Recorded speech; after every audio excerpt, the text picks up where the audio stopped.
how to find the snap map of your friends on Snapchat. Today guys, I will show you how to do this. Just watch the video until the end. You go first and you open Snap. After this, when your Snap is opening, we just go here on your profile and click. Then on your profile guys, you will just go down to Snap Map here. Then you will click on your Snap Map.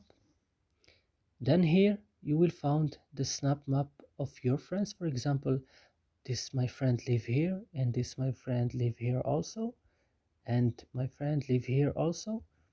And this is the map. For example, I will go here, and that's it guys. I hope this video is helpful for you. Don't forget to like, subscribe in our channel. See you next video.